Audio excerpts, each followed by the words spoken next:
These are things I don't like scratching because they require a lot of exegesis. First of all, there's nothing like Holy Communion. It's not in the Bible.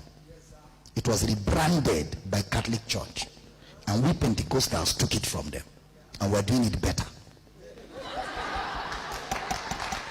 There's nothing. You won't find it in the Bible. What you have is Passover. Passover is what you have. And Passover was a feast. 4 cups, not 1 cup, 4 cups. Unleavened bread, spices, and a lot of ritual around Passover. Now, the confusion that the Pentecostals have is when they read 1 Corinthians 11. Where Paul said, I delivered unto you first of all that which I also received. Question, where did he receive it from? That's an important question. He didn't receive it from God. He received it by reading Luke. He read Luke because Luke was with Jesus. He wasn't with Jesus. He read Luke's account of what happened before Jesus died. And it was in the reading of that he understood what happened. Now, if you read that 1 Corinthians 11, you will be confused because that context is not complete. So to understand what Paul was teaching in 1 Corinthians 11, you start from 1 Corinthians 3, 4, 5, 6, 7, 8, 9, 10 to understand 11. So if you're going to read it, the first thing you will hear Paul say to the church in Corinth is that I couldn't speak unto you as unto spiritual, but as unto babes, because you are carnal. That sets the tone of discourse. So everything he will say from chapter 3 to 11, he is communicating to carnal people.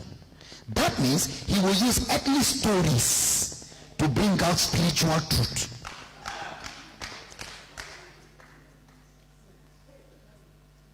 And if you go and read very well, he even told them, Christ our Passover. That our Passover is a person, it's not elements. Brother Paul said it. Christ our Passover. 1 Corinthians 5:7.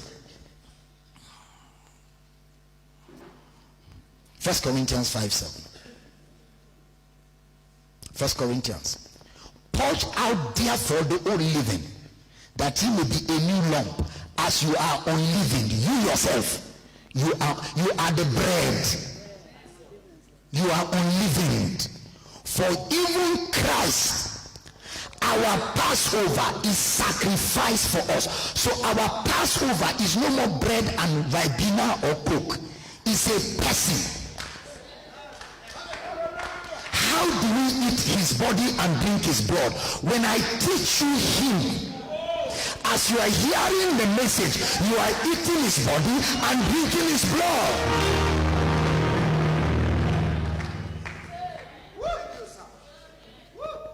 See, in the New Testament, we don't communicate in articles. We communicate revelation. We don't have practices. We have revelation. We have revelation. Okay, somebody say, the reason why I eat the bread and drink the wine is so that my body can be well. He sent his word, and his word healeth them. God's healing is in his word. It's not in bread. Don't be like the Old Testament people. He gave them water from the rock, not for them to drink water. The rock was Christ. The reason was why water was coming from the rock is so that their eyes can go to the rock and through the water see Christ. But instead of seeing Christ, they drank water and walked away. Manna came for them to see Christ. Instead of seeing Christ, they ate manna and were looking for how to hide it. It's a mode of communication. I don't know if I'm teaching here. See, let me give you something. Put up for me on the screen quickly the book of John 6:31. Please watch. John 6, Jesus talking now. Jesus himself. John 6:31. Our fathers did eat manna in the desert. As it is written, he gave them bread from heaven to eat. From where? Okay, next verse. Next verse, brother. Then Jesus said unto them, verily, verily, I say unto you, Moses gave you not that bread from heaven. That thing that came didn't come from heaven. But in the Old Testament, Moses said it was from heaven. But Jesus now is telling you the truth, that thing didn't come from heaven. So somebody said, but it was falling from the sky. Yes, is sky heaven?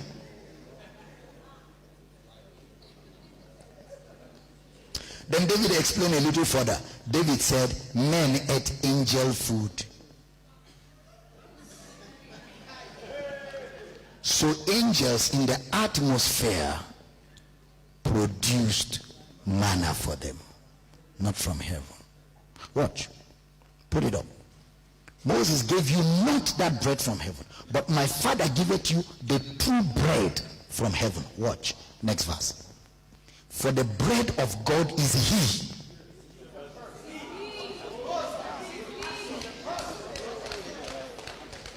The bread of God is he. The bread of God is not to eat. The bread of God is he which cometh down from heaven and giveth life. Do you get life from bread? Where do you get life? From Christ. How is Christ communicated? Words. Watch, next verse. Then said they unto him, Lord, evermore give us this bread. That's not the end. Look at verse 40. 40, brother, because of time. No, wait, let me read this one. And Jesus said to them, I am the bread.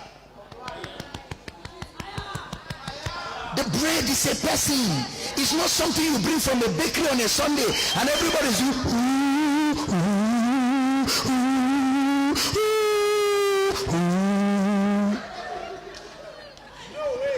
Then they now say, we are doing it in remembrance of him. Pastor Jane, do you remember somebody that is alive? Do you do memorial service for somebody that is alive? You do memorial service for somebody that is dead. Yes, he died, but 3 days he rose, he's alive. There is nothing to remember anymore. He's alive. Glory. Please sit down. Somebody said to me, Dr. Damina, you are treading on dangerous ground. Holy communion. What about this? If you don't understand it today, maybe in 10 years, if you stay faithful studying your Bible, you will understand.